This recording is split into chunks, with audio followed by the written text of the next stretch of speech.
بسم الله الرحمن الرحيم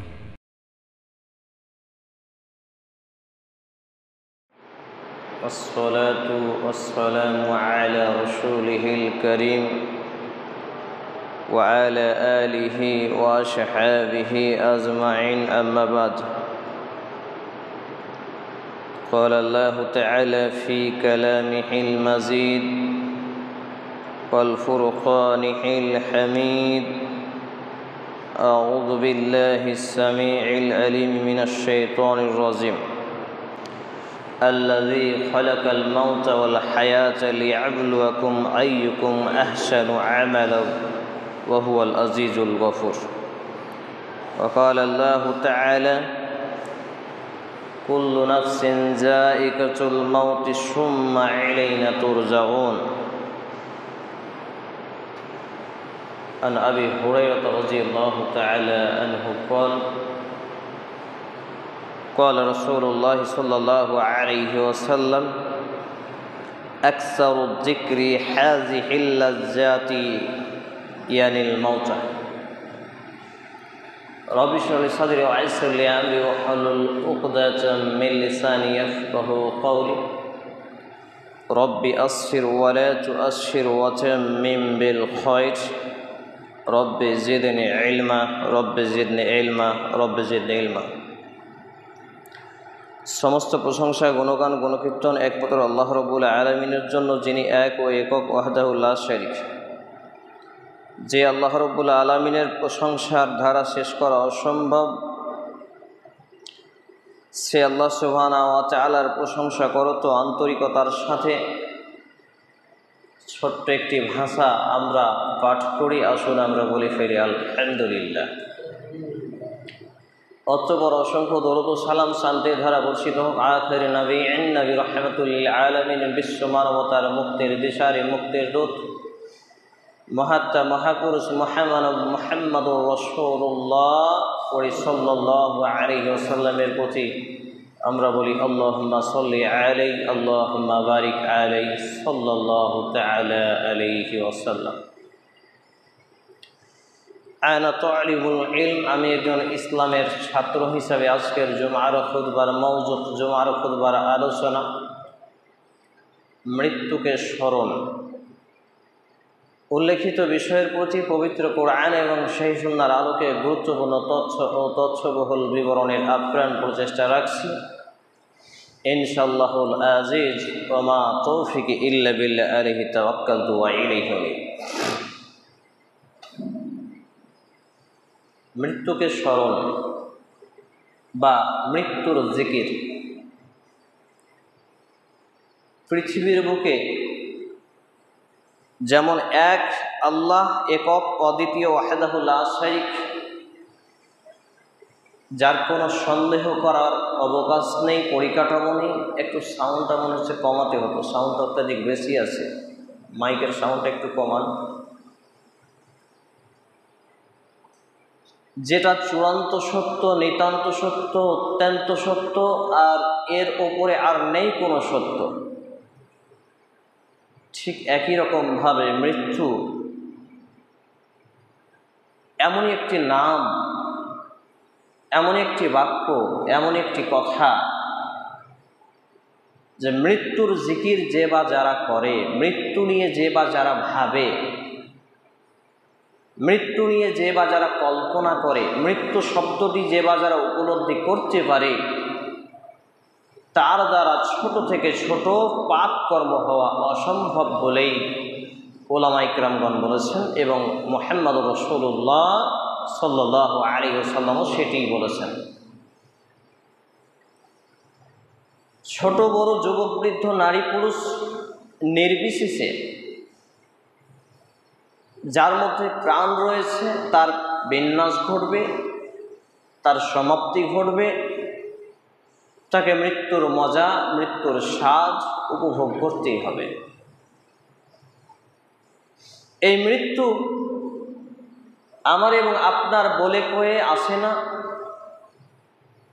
এই মৃত্যু আমাকে এবং আপনাকে নোটিফিকেশন দেয় না। এই মৃত্যু আমাকে এবং আপনাকে অগ্রিম জানিয়ে দেয় না যে তুমি ওই সময় মরে যাবে, আর মরার পূর্বে তওবা করবে, ইস্তিগফার করবে, ভালো হয়ে যাবে। এর কোনো সুযোগ, এর কোনো অপশন অন্ততপক্ষে মানব জাতির জন্য আল্লাহ সুবহানাহু ওয়া তাআলা রাখেননি। এরপরেও মৃত্যু বিষয়ে আমরা এতটাই নির্বোধ, এতটাই অবহেলার সঙ্গে আমরা এই মৃত্যু থেকে পলায়ন করি, মৃত্যু থেকে বাঁচার চেষ্টা করি।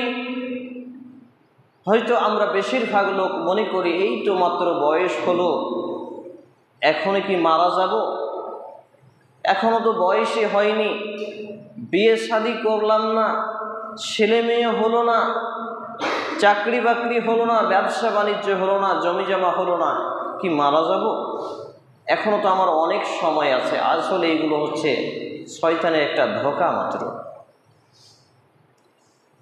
কারণ আমরা যদি কবরস্থানে যাই, ইতিহাসের পাতায় দৃষ্টি দেই, আমরা দেখতে পাবো অসংখ্য অগণিত নারী পুরুষদের মধ্যে যারা যৌবন পর্যন্ত পাননি, শৈশবেই তারা চিরতরে বিদায় নিয়েছেন, মৃত্যু ঘটে গিয়েছে, তারা পৃথিবী থেকে চলে গেছেন। অসংখ্য যুবক যুবতী আমরা পাবো দেখতে, যাদের বিবাহ শাদী হয়নি, যৌবনকালে আসার পরেই মৃত্যুর ডাক চলে এসেছে, মালাকুল মউত তার কাছে এসে হাজির হয়েছে, দেহ থেকে আত্মাখানা বের করেছে, দুনিয়া ছেড়ে চলে গেছে। তারাও হয়তো মনে মনে ভাবত একটা বয়স এলে আমরা নামাজি হয়ে যাব, মুখে দাড়ি রাখবো, হালাল উপার্জন করব, কোরআন করব, জিকির আজকার তাসবিহ তাহলিল করব। কিন্তু সেই বয়স, সেই দিন আসার আগে আগেই চিরসত্য মহাসত্যের ডাক চলে আসার ফলে তারা পৃথিবী থেকে চিরতরে বিদায় নিয়েছে। আজকে আপনি এসে জুমার ঘরে বসেছেন, আমি যে খুতবা দিচ্ছি, আগামী গন্তব্য আমার যে কবরস্থান নয়, মসজিদে রাখা খাটিয়াটি যে আমার এবং আপনার বাড়ি পৌঁছে যাবে না, এর কি নিশ্চয়তা, কোনো গ্যারেন্টি আছে?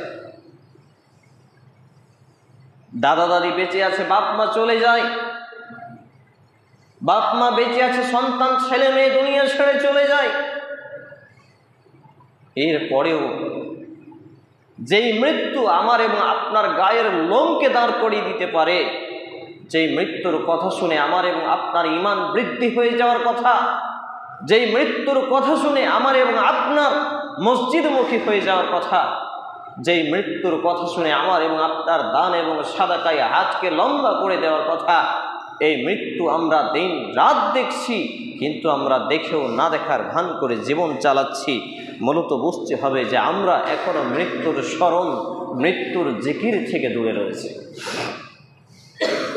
আমি দ্বিতীয় খুতবার পরে প্রথম দফায় আপনাদের সামনে প্রসিদ্ধ সূরার প্রসিদ্ধ একটি আয়াত পাঠ করেছি। আল্লাহ রাব্বুল আলামিন তিনি জানিয়েছেন সূরা আল মুলক 67 নম্বর সূরা 29তম পারা 562 নম্বর পৃষ্ঠা আয়াত নম্বর 2। আল্লাহ তাআলা বলছেন, আল্লাযী খালাকাল মাউতা ওয়াল হায়াতা লিয়াবলুয়াকুম আইয়ুকুম আহসানু আমালা ওয়া হুয়াল আজিজুল গফুর। আল্লাহ রাব্বুল আলামিন আমাকে এবং আপনাকে যে মেসেজটি দিয়েছেন যে আল্লাহ রাব্বুল আলামিন তিনি সৃষ্টি করেছেন মরণ ও জীবনকে। আল্লাযী খালাকাল মাউতা ওয়াল হায়াতা, আগে মৃত্যু অতঃপর জীবন। মাইকের সাউন্ডটা একটু কমান না, অত্যাধিক মাইকের সাউন্ডটা বেশি হচ্ছে, হয় না? সম্মানিত উপস্থিতি ভাই এবং বন্ধুগণ, এই আয়াতের পরিপ্রেক্ষিতে আমি আমার ছোট্ট মেধা দিয়ে যেটুকু উপলব্ধি করেছি যে জীবন হলো মৃত্যুর কাছ থেকে ধার করা কিছু সময় মাত্র। এই যে জীবনে আমরা বেঁচে আছি, খাওয়া দাওয়া, বাড়ি গাড়ি, টাকা পয়সা, মৌজ মাস্তি, আয়েশ আরাম নিয়ে আমরা ব্যতিব্যস্ত রয়েছি। মূলত এই জীবনটা হলো মৃত্যুর কাছ থেকে ধার নেওয়া, ঋণ নেওয়া কিছু সময় মাত্র। আসার সিরিয়াল থাকলেও চলে যাওয়ার সিরিয়াল নেই। এত চূড়ান্ত সত্য দিন রাত আমরা দেখেও না দেখার ভান করে দিবারাত্রি কাটাই। কেউ ঈমানে কেউ বেঈমানে। আল্লাহ রাব্বুল আলামিন তাহলে জানালেন, আল্লাযী খালাকাল মাউতা ওয়াল হায়াতা লিয়াবলুয়াকুম আইয়ুকুম আহসানু আমালা ওয়া হুয়াল আজিজুল গফুর। আল্লাহ তাআলা আগে মৃত্যু তারপর জীবনকে সৃষ্টি করেছেন এজন্য যে যাতে করে তোমাদেরকে তিনি এর মধ্য দিয়ে পরীক্ষা করতে পারেন যে তোমাদের মধ্যে কথায় কাজে কর্মে কে শ্রেষ্ঠ। এবং তিনি আল্লাহ রাব্বুল আলামিন হলেন পরাক্রমশালী ও দয়ালু। সুবহানাল্লাহ। তাহলে মৃত্যুর কাছ থেকে কিছু সময় ধার নিয়ে আমাদের জীবন দেওয়া হয়েছে আমাদেরকে পরীক্ষা করার জন্য, যাতে করে আমরা ভালো মন্দের পার্থক্যকরণ করে দুনিয়ার বুকে বেঁচে থেকে এই পরকালের পাথেয় আয়ালামে বারজাকের জীবন, পরকালের জীবন, কবরের জীবনটাকে অন্ততপক্ষে সুন্দর করতে পারি। আর কবর তো হলো আমার এবং আপনার পরকালের জীবনের প্রথম ধাপ বা প্রথম স্টেপ। সামান্য কয়েকটা সপ্তাহ, কয়েকটা দিন, কয়েকটা মাস, কয়েকটা বছর আমরা পৃথিবীতে পেয়েছি। যদিও কবরের প্রথম রাত্রি ওলামায়ে কেরামদের মতামত অনুযায়ী একটা রাত্রি হয়ে যাবে 50,000 বছর সমান। কেউ কেউ বলেছেন 40,000 বছর সমান। চিন্তা করে দেখেছেন, এই মাত্র 60, 70, 40, 50 এই বয়স সীমা আমরা পৃথিবীর বুকে পাই। এর মধ্যে দিনে রাতে 5 মিনিট সলাতে নামাজের সময়টা আমাদের বেশি ভারী। খুতবা শুনতে এসে আজানের আগে মসজিদে উপস্থিত হওয়া আমাদের ভারী। দান সাদাকার জন্য আমাদের 10টা টাকা ভারী। মিসকিন ফকিরকে সাহায্য সহযোগিতা করা, মুসাফিরের সেবা নেওয়া, পরিষেবা দেওয়া আমাদের জন্য ভারী হয়ে যায়। তাহলে আমরা কি মৃত্যুকে স্মরণ করতে পেরেছি? আমরা কি মৃত্যুর জিকির করছি? মরতে হবে এই নোটিফিকেশন আমাকে আল্লাহ রাব্বুল আলামিন দিয়েছেন, আপনাকে দিয়েছেন, বিশ্ব মানবতাকে দিয়েছেন। আমরা জানি যে মারা যাব। আমরা হয়তো মনে করি এখনো তো সুস্থ, অসুস্থই হলাম না, কবে মরব? অসুস্থ হব তবে মরব, বুড়া হয়ে যাব তখন মরব। কিন্তু এটাও যে আমাদের ভুল ধারণা, এটাও আমাদের ভুল ধারণা। এই ধারণা থেকে আমাদেরকে বেরিয়ে আসতে হবে। আল্লাহ রাব্বুল আলামিন আরেক ধাপ এগিয়ে গিয়ে তিনি বলছেন, কুল্লু নাফসিন যায়িকাতুল মাউত সুম্মা ইলাইনা তুরজাউন। এটি রয়েছে সূরা আনকাবুত 29 নম্বর সূরা 21তম পারা পৃষ্ঠা নম্বর 402 আয়াত নম্বর 57। আল্লাহ তাআলা এখানে জানিয়েছেন যে প্রত্যেক জীব মাত্রই মৃত্যুর স্বাদ গ্রহণ করবে, অতঃপর তোমরা আমার কাছেই প্রত্যাবর্তিত হবে। তাহলে আমরা যতই আল্লাহ থেকে, আল্লাহর দিন থেকে নিজেকে বাঁচানোর চেষ্টা করি না কেন, আমরা যতই নিজেকে আল্লাহর দিন থেকে দূরে রাখার চেষ্টা করি না কেন, দিন শেষে, বেলা শেষে, সময় শেষে মৃত্যু যখন ঘটবে, আমি আপনি যখন মারা যাব, কবরে আমাকে এবং আপনাকে রেখে চলে আসা হলো। কবরের উপরের জমিনটা দুনিয়ার জমিন মনে হলেও কবরের ভেতরের স্থানটা কিন্তু দুনিয়ার জমিন নয়, সেটা পরকালের অংশ। তাই নবী মুহাম্মদুর রাসূলুল্লাহ সাল্লাল্লাহু আলাইহি ওয়াসাল্লাম সুনানে তিরমিজি গ্রন্থের হাদিসে নিয়েছেন। তিনি বলছেন, আল্লামা ইবনে ইকবাল কিলানি রাহিমাহুল্লাহ তিনি তার গ্রন্থ আযাবিল কবর এই গ্রন্থে তিনি নিয়ে এসেছেন উক্তিটি যে নবী মুহাম্মদুর রাসূলুল্লাহ সাল্লাল্লাহু আলাইহি ওয়াসাল্লাম তিনি বলছেন, পৃথিবীবাসী আমি যা জানি তোমরা যদি জানতে, পৃথিবীবাসী আমি যা জানি তোমরা যদি জানতে, কম কম হাসতে বেশি বেশি কাঁদতে, কম কম হাসতে বেশি বেশি কাঁদতে।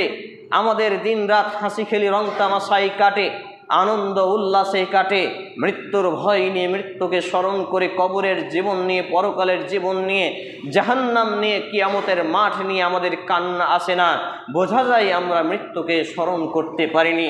তিনি অন্য হাদিসে মুহাম্মদুর রাসূলুল্লাহ সাল্লাল্লাহু আলাইহি ওয়াসাল্লাম জানিয়েছেন যে পৃথিবীবাসী যদি জানতো মানুষের কবরে কি ঘটে, কবরবাসীর সাথে ফেরেশতারা মালাইকেরা কি রূপ আচরণ করে, কত ভয়ঙ্কর আচরণ করে, এ কথা যদি মানুষ জানতো, ওয়াল্লাহি আল্লাহর কসম, মানুষকে কবরস্থ করতো না, কবরে কবর দিত না, তার জানাজা পর্যন্ত করতো না।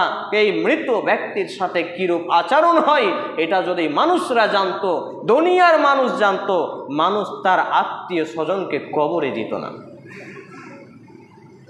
ভেবে দেখেছেন কত ভয়ঙ্কর কথা? ভেবে দেখেছেন? এই কবর আমরা মনে করি কবর না কবর, মানুষকে কবর দিতে গিয়ে কবরস্থানে আমরা গল্প করি। কবরস্থানে জুতা স্যান্ডেল পরে হাঁটা যাবে না বললে আপনার ফতুয়া উল্টা লাগে, কবরস্থানে মাটি চাপানো যাবে না বললে আপনাকে উল্টা লাগে, কবরস্থানে গাছ বাহাল করা যাবে না বললে আপনাকে ব্যথা লাগে, কষ্ট লাগে। কবরের ভিতরে কি হয় যখন আপনার বুকের উপরে কবর চাপবে তখন বুঝবেন, কবরের মাটি যখন আপনার বুকের উপরে চাপবে তখন বুঝবেন। আরে কোরআন হাদিস যদি জানতেন তাহলে বুঝতেন দিন রাতকে রাত ঘুম হয় না, যদি মারা যায় কি হবে আমার সাথে, এই কবরের মাটি কিরূপ আচরণ করবে আমার সাথে, আপনার সাথে কিরূপ আচরণ করবে চিন্তা করেছেন? সম্মানিত উপস্থিতি ভাই এবং বন্ধুগণ, আল্লাহ রাব্বুল আলামিন সূরা আল ফজর 89 নম্বর সূরা 30তম পারা 599 নম্বর পৃষ্ঠায় মৃত্যুমুখী ব্যক্তির কয়েকটি বিবরণ দিয়েছেন। আল্লাহ রাব্বুল আলামিন জানিয়েছেন, আমি আর আপনি যদি ঈমানদার হয়ে পৃথিবী থেকে মৃত্যুমুখী হতে পারি, তখন একদল মালায়েকা এসে বলে, ইয়া আইয়াতুহান নাফসুল মুতমাইন্নাহ ইরজিই ইলা রাব্বিকি রাদিয়াতাম মারদিয়া ফাদখুলি ফি ইবাদি আদখুলি জান্নাতি।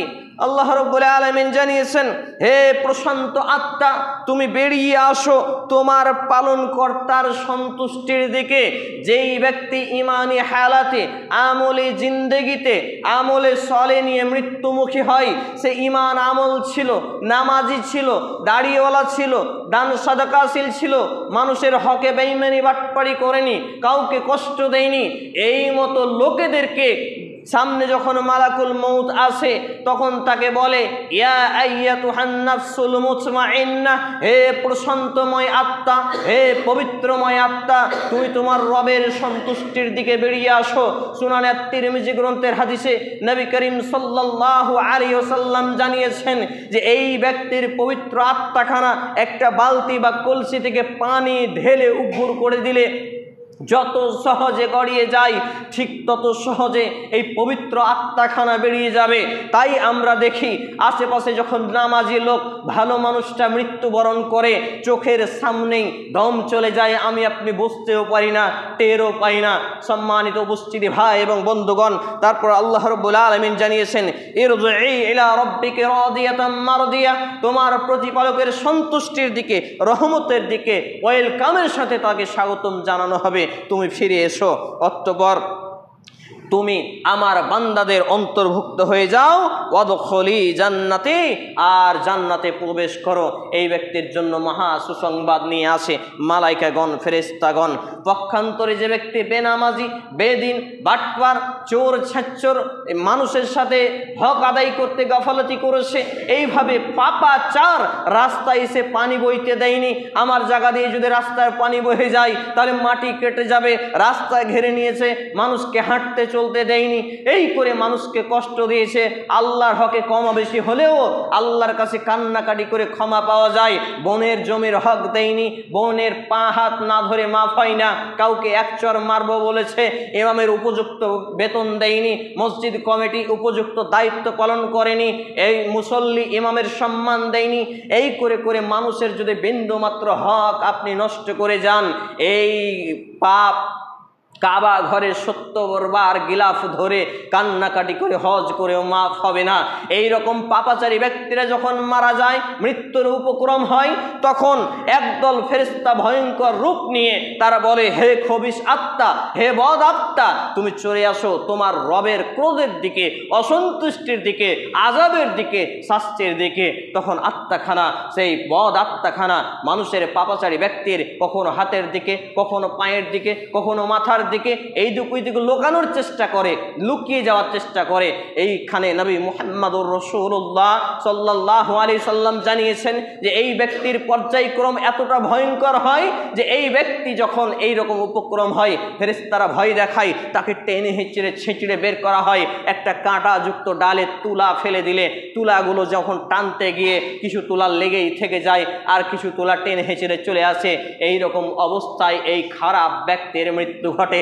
তাই তো আমরা দেখতে পাই যখন খারাপ মানুষরা মৃত্যুবরণ করে, চোখগুলো বড় বড় করে দেয়, পেশাব পায়খানা করে দেয়, দোয়া দরুদ বলে না, আল্লাহ বিল্লাহ বলে না, মাগে ওকে বাপরে উমুক তুমুক বলতে থাকে, এইভাবে দম চলে যায় আর উপর দিকে তাকিয়েই থাকে। চিন্তা করে দেখুন, মৃত্যুর অবস্থায় যদি এই রকম হয়, মৃত্যুর পরবর্তী অবস্থা কবরে কি হতে পারে। সম্মানিত উপস্থিতি ভাই এবং বন্ধুগণ, তাই আল্লাহ রাব্বুল আলামিন তিনি বলছেন, কুল্লু নাফসিন যায়িকাতুল মাউতি সুম্মা ইলাইনা তুরজাউন।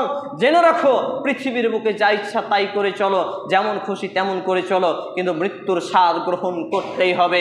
আর মৃত্যুর স্বাদ গ্রহণ করার পরে, মারা যাওয়ার পরে পরেই তোমাকে আমার কাছে ফিরে আসতে হবে, তোমাদেরকে আল্লাহর কাছে ফিরে যেতে হবে। এই কথাও আল্লাহ রাব্বুল আলামিন জানিয়েছেন। অক্টোবর তিনি আরেকটু সুন্দর করে বলেছেন, প্রসিদ্ধ সূরা কুল্লু নাফসিন যায়িকাতুল মাউতি সুম্মা কুল্লু নাফসিন যায়িকাতুল মাউতি ওয়া ইন্নামা তুওয়াফাউনা উজুরাকুম ইয়াউমাল কিয়ামাতি ফামান যুহজিহা আনিন নারি ওয়া উদখিলাল জান্নাতা ফাকাদ ফাজ ওয়া মাল হায়াতুদ দুনিয়া ইল্লা মাতাউল গুরুর। সূরা আল ইমরান 3 নম্বর সূরা 74তম পারা 74 নম্বর পৃষ্ঠা আয়াত নম্বর 185-তে আল্লাহ সুবহানাহু ওয়া তাআলা আমাকে এবং আপনাকে জানিয়েছেন যে প্রত্যেক জীবনের মৃত্যু ঘটবে, মৃত্যু হবেই, মরণ হবেই। মরণ যেহেতু হবে, শুনে রাখো, মরে গেলে মানে জীবন শেষ এমন নয়। মানুষ দুনিয়ার বুকে কষ্টে থাকলে, কোনো বিপদ মুসিবত এলে আত্মহত্যা করে। আসলে আত্মহত্যা করে সে মনে করে আমি শেষ হয়ে গেলাম। না, এটা মাত্র সবে শুরু হলো পরকালের জীবন। আর পরকালের জীবন সব থেকে, পৃথিবী যেদিন ধ্বংস হবে, কিয়ামত হবে, সেই ধরেন আজকে পৃথিবী ধ্বংস হবে, বৃহস্পতিবারের দিন একটা লোক মারা গেল, ওলামা ইকরামগণ বলছেন এই ব্যক্তির কবরের আলামে বারজাকের জীবন হবে 40,000 বছর। আল্লাহু আকবার, আস্তাগফিরুল্লাহল আযীম। পৃথিবীর সব থেকে শেষ মৃত্যু ব্যক্তিটার যদি কবরের জীবন হয় 40,000 বছর, তাহলে যারা আদম আলাইহিস সালামের সময়কালে মৃত্যুবরণ করেছে, যারা আজকে আমরা মৃত্যুবরণ করছি, আমাদের সময়সীমা কবরের জীবন কত হাজার বছর কল্পনা করেছেন। কিন্তু যদি বেদিন না হয়ে ইমানদার হয়ে মৃত্যুবরণ করি, তাহলে আমার এবং আপনার এই কবরের জীবনটা হবে একটা বাসর রাতের মতো। সুবহানাল্লাহ। এই ঈমান, এই আমল আমাদের আজকে কোথায়? আল্লাহ তাআলা বলছেন, ইন্নামা তুওয়াফাউনা উজুরাকুম ইয়াউমাল কিয়ামাহ। মৃত্যু হয়ে গেল, জীবন শেষ নয়। বান্দা বান্দি শুনে রাখো, যখন মারা যাবে, মারা যাওয়ার পরে তোমাদেরকে বিচারের মাঠে আনয়ন করা হবে। তারপরে তোমাদেরকে ফামান যুহজিহা আনিন নার ওয়া উদখিলাল জান্নাহ, যেই ব্যক্তিকে বিচারের মাঠে কিয়ামতের ময়দানে হিসাব নিকাশের পরে জাহান্নামের অগ্নিকুণ্ড থেকে বাঁচানো হলো, ওয়া উদখিলাল জান্নাহ, এবং জান্নাতে দাখিল করানো হলো, প্রবেশ করানো হলো, ঠুকানো হলো, ফাকাদ ফাজ, এই ব্যক্তি হবে চূড়ান্ত সফল। বলি সুবহানাল্লাহ। ওয়া মাল হায়াতুদ দুনিয়া ইল্লা মাতাউল গুরুর। আর জেনে রাখো, এই দুনিয়ার চাকচিক্যময় যত ধন সম্পদ, প্রাচুর্য, বাড়ি গাড়ি, বিল্ডিং নির্মাণ, যা কিছু করো না কেন, এইগুলো ধোঁকার সামগ্রী ছাড়া কিছু নয়। সম্মানিত উপস্থিতি ভাই এবং বন্ধুগণ, আমি এবং আপনি যদি একটু উপলব্ধি করি, এই যে গত 3 তারিখে আমার আব্বা দুনিয়া ছেড়ে চলে গেলেন, একজন আলেম মানুষ ছিলেন রাহিমাহুল্লাহ, আল্লাহ তাআলা তার প্রতি রহম করুন, আমরা বলি আল্লাহুম্মা আমিন। যখন আব্বার কথা বলতে যাই, যখন তার ছবিগুলো দেখি, অটোমেটিক কলিজাটা কেঁপে ওঠে, মুখ দিয়ে কথা বেরোতে চায় না। যাদের বাপ মা বেঁচে আছে তারা বুঝবেন না বাপ মা কি জিনিস। যাদের বাপ মা দুনিয়া ছেড়ে চলে গেছেন, যদি ঈমানওয়ালা ইনসাফওয়ালা বাপ মায়ের প্রিয় ভালোবাসার পাত্র সন্তান সন্ততি হন, তাহলে বুঝতে পারবেন। আব্বা মারা যাওয়ার 2 মাস আগে 2 দিন 3 দিন স্বপ্ন দেখছি সুস্থ অবস্থায় আব্বা মারা যাবেন। 48 মাস পূর্বে যখন মা মারা গেলেন, সুস্থ অবস্থায় দেখলাম মা মারা যাবেন। যেইভাবে স্বপ্ন দেখেছি সেইভাবে মা মৃত্যুবরণ করেছে, এইভাবে কোলে নিয়ে আছি। আমার কোলে আসরের আজান হচ্ছে, মা দুনিয়া ছেড়ে চলে গেলেন।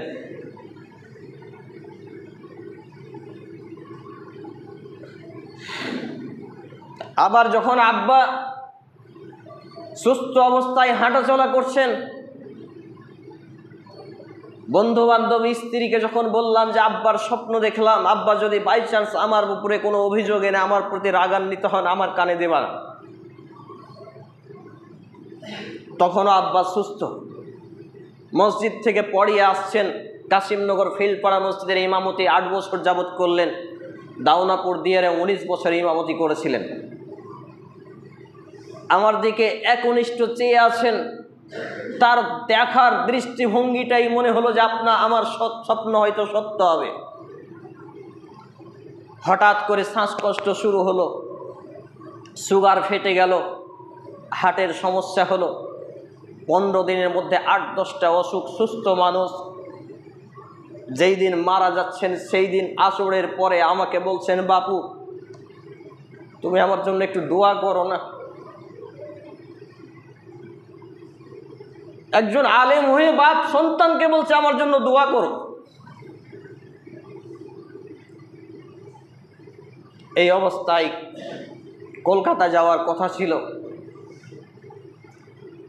আব্বা বলল আমাকে বহরমপুর নিয়ে চলো তাড়াতাড়ি।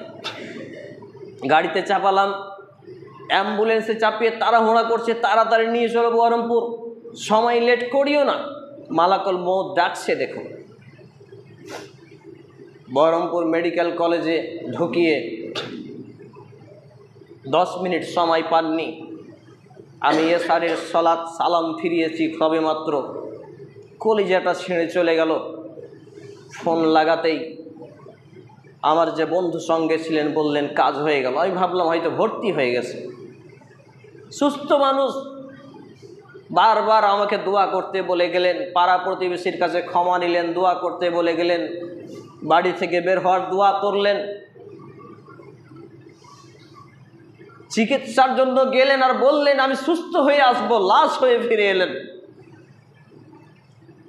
ভাবতে পেরেছেন?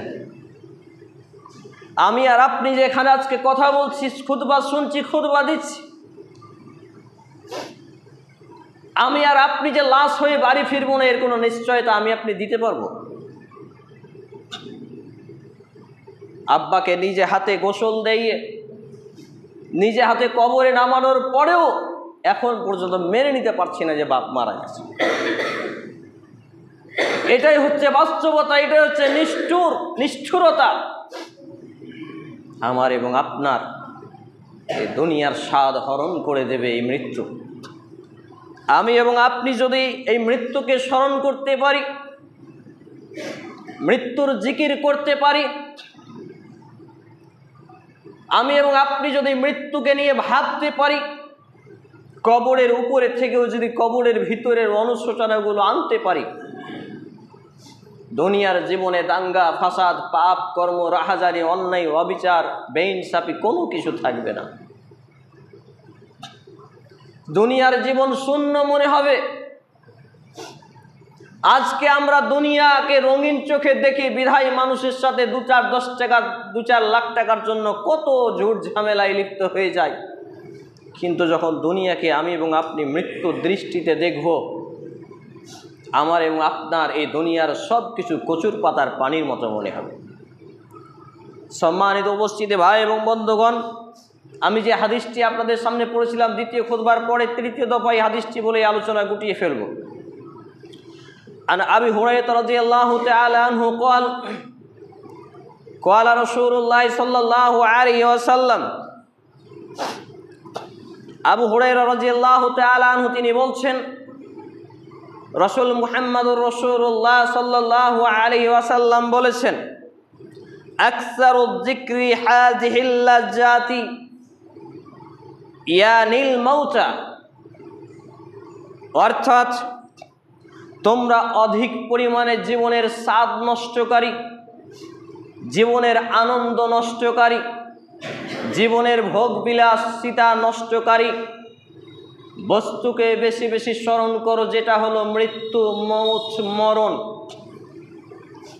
নবী মুহাম্মদুর রাসূলুল্লাহ সাল্লাল্লাহু আলাইহি ওয়াসাল্লাম 1445-46 বছর পূর্বে আমাকে আপনাকে মেসেজটি দেওয়ার কারণ হলো, যখনই আমি আর আপনি বলছি এইটা আমার, ওইটা আমার, এইটা আমার, এই আমার, সেই আমার, এই মুহূর্তটা যখন আপনার মধ্যে চলে আসছে, ফকর, অহংকার আসছে, গৌরব আসছে, মানুষের সাথে ঝুট ঝামেলায় লিপ্ত হচ্ছেন, আমি এই, আমি সেই, আমি অমুক, আমি তমুক, ওই মুহূর্তটায় আপনি শুধু এই জীবনের স্বাদ, ধন সম্পদের স্বাদ নষ্টকারী বিষয় মৃত্যুকে স্মরণ করুন। সব কিছু লবণের মতো গলে যাবে, কোনো স্বাদ, তৃপ্তি, শান্তি পাবেন না। আর কোথাকার বিরিয়ানি আর কোথাকার পোলাও যাই খাবেন, মুখে আর জিহ্বায় স্বাদ লাগবে না যদি মৃত্যুর ভয় অন্তরে কাজ করে। হাদিসটি বর্ণিত সুনান ইবনে মাজাহ গ্রন্থের 31 নম্বর অধ্যায়ের হাদিস নাম্বার 4258, তিরমিজি গ্রন্থের হাদিস নাম্বার 2307, নাসাই গ্রন্থের হাদিস নাম্বার 1824, আহমদ গ্রন্থের হাদিস নাম্বার 7865, মিসকাতের হাদিস নাম্বার 1610, ইরওয়ালুল গলিল গ্রন্থের হাদিস নাম্বার 682, আল্লামা নাসিরুদ্দিন আলবানী রাহিমাহুল্লাহ হাদিসটিকে হাসান সহিহ বলেছেন।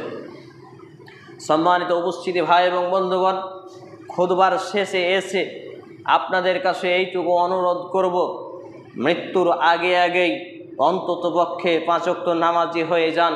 টাকনুর উপরে, গোড়ালির উপরে পোশাক পরিধান করুন, হস্তক্ষেপ মুক্ত দাড়ি রাখুন। কেননা আমি আর আপনি যদি বেনামাজি হয়ে মারা যাই, টাকনুর নিচে পোশাক পড়তে পড়তে মারা যায়, দাড়ি কাটছাটকারী অবস্থায় মারা যায়, আমাকে এবং আপনাকে তো ইমাম সাহেব জানাজা করাবে। কবরে নামানোর সময় তো আমার আপনাকে দোয়া বলেই নামাবে, বিসমিল্লাহি আলা মিল্লাতি রাসূলিল্লাহি সাল্লাল্লাহু আলাইহি ওয়াসাল্লাম বলে। এই দোয়ার অর্থ হলো রসুল মুহাম্মদুর রাসূলুল্লাহ সাল্লাল্লাহু আলাইহি সাল্লামের মিল্লাতের উপরে, দ্বীনের উপরে মৃত ব্যক্তিকে কবরে রাখলাম।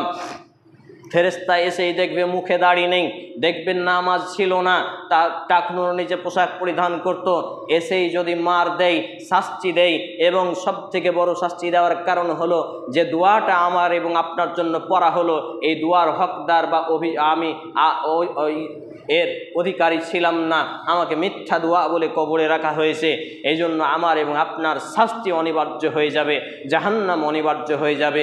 তাই অন্ততপক্ষে 5 ওয়াক্ত নামাজি হন, হস্তক্ষেপ মুক্ত, মুখে দাঁড়িয়ে রাখুন এবং 3 টাকনুর উপরে পোশাক পরিধান করুন। অন্যথায় মৃত্যু যদি চলে আসে এই অবস্থায়, আল্লাহু আলাম, জান্নাতে যাওয়ার আশঙ্কা খুবই কম। সম্মানিত উপস্থিতি ভাই এবং বন্ধুগণ, জুমার খুতবার শেষাংশে এসে আপনাদের প্রতি এই অনুরোধ রেখে আল্লাহ রাব্বুল আলামিনের কাছে দোয়া করি, আল্লাহ রাব্বুল আলামিন আমি সহ উপস্থিত প্রত্যেকটা ভাই এবং বাবা জীবনকে, বন্ধুগণকে এই ঈমানি আলোকিত জীবন, ঈমানি নূরের আলোকিত জীবন দান করুন। আমরা বলি আল্লাহুম্মা আমিন। হে আল্লাহ রাব্বুল আলামিন, আমরা যারা উপস্থিত হয়েছি, আমাদের জীবনের জানা অজানা, প্রকাশ্যে গোপনে, ছোট বড়, দিনে রাতে সমস্ত পাপগুলোকে আপনি মাফ করে দিন। আমরা বলি আল্লাহুম্মা আমিন। হে আল্লাহ রাব্বুল আলামিন, আমরা যারা এই জুমার ঘরে উপস্থিত হয়েছি, আমাদের আগামী দিন মৃত্যু আসার আগ পর্যন্ত আমাদের ঈমান ও আমলে অটল অবিচল থাকার তৌফিক নসিব করুন। আমরা বলি আল্লাহুম্মা আমিন। হে আল্লাহ রাব্বুল আলামিন, আমাদেরকে দৈনিক 5 ওয়াক্ত সালাতের জামাত সহ হেফাজত করার তৌফিক নসিব করুন। আমরা বলি আল্লাহুম্মা আমিন। হে আল্লাহ তাআলা, আপনার হক এবং বান্দার হকগুলো আমরা জানি পুঙ্খানুপুঙ্খানুভাবে মান্যতা করতে পারি, কিয়ামতের মাঠে হিসাব যেন আমাদের সহজ হয়, আপনি আমাদের সেইভাবে কবুল করুন। আমরা বলি আল্লাহুম্মা আমিন। হে আল্লাহ সুবহানাহু ওয়া তাআলা, আমরা যারা অসুস্থ, আমাদেরকে পূর্ণাঙ্গ সেফাই কামিলা আজিলা দিন। আমরা বলি আল্লাহুম্মা আমিন। হে আল্লাহ রাব্বুল আলামিন, আমরা যারা অভাবী, আমাদেরকে অভাবমুক্ত জীবিকা নির্বাহ করার তৌফিক নসিব করুন। আমরা বলি আল্লাহুম্মা আমিন। কি পরিমাণ কষ্ট হচ্ছে বলে বোঝাতে পারবো না। এই খুতবায় দাঁড়িয়ে মায়ের জন্য, নানানির জন্য দোয়া করতাম, এখন আব্বাকেও যুক্ত করতে হচ্ছে। বলতেই গায়ের লোম ভাবড়ে যায়, কলিজা ছিঁড়ে যায় যে আল্লাহ তাআলা যেন আমার আব্বা, মা, নানা এবং নানির জীবনের ভুল ত্রুটি ক্ষমা করে কবরের শান্তির বিছানা বিছিয়ে দিয়ে জান্নাতুল ফিরদাউস নসিব করুন। আমরা সকলেই বলি আল্লাহুম্মা আমিন। হে আল্লাহ তাআলা, এইভাবে যে বা যারাই আমাদের মুসলমান হয়ে মৃত্যুবরণ করেছে আল্লাহ, আপনি সকলের জীবনের ভুল ত্রুটি ক্ষমা করুন, তাদেরকে জান্নাতুল ফেরদাউস নসিব করুন। আমরা বলি আল্লাহুম্মা আমিন। এ দাবি, এ দোয়া, এ দরখাস্ত মহান আল্লাহ সুবহানাহু ওয়া তাআলার সামনে রেখে আমরা আমাদের আলোচনা এখানেই জিটাচ্ছি। শেষে একটি ঘোষণা আমরা দিচ্ছি আমি আমার ব্যক্তিগত পক্ষ থেকে। জানি না কখন হয়তো আমিও মারা যাব, সুযোগ হবে না, অনলাইনেও যাবে। তাই সকলের কাছে আমি আমার ব্যক্তিগত জীবনের চলা বলা, উঠা বসা, লেনদেন, আদান প্রদান, যে কোনো ভুল ত্রুটির জন্য সকলের কাছে আন্তরিকতার সাথে ক্ষমা চাইছি। আমার জীবনের সামান্য থেকে সামান্য ভুল ত্রুটি যদি থাকে আপনারা অবশ্যই আমাকে ক্ষমা করে দেবেন ইনশাআল্লাহ তাআলা। এ দাবি, এ দোয়া, এ দরখাস্ত মহান আল্লাহ সুবহানাহু ওয়া তাআলার সামনে রেখে আমরা আমাদের জুমার খুতবা আলোচনা এখানেই টানছি। আল্লাহুম্মা সাল্লি আলা মুহাম্মাদিন ওয়া আলা আলি মুহাম্মাদ কামা সাল্লাইতা আলা ইব্রাহিম ওয়া আলা আলি ইব্রাহিম ইন্নাকা হামিদুম মাজিদ। اللهم بارك على محمد وعلى آل محمد كما باركت على إبراهيم وعلى آل إبراهيم إنك حميد مجيد سبحان ربك رب العزة عما يصفون وسلام على المرسلين وآخر دعوانا الحمد لله رب العالمين السلام عليكم ورحمة الله। অনলাইন বইঘর দীর্ঘ 9 বছরেরও বেশি সময় ধরে সারা ভারতে হোম ডেলিভারি করছে ইসলামিক বই, খাঁটি মধু, কালো জিরা ও জাইতুন তেল, আতর, খেজুর ও বিভিন্ন হালাল সামগ্রী। Mobile number 800 100 7990।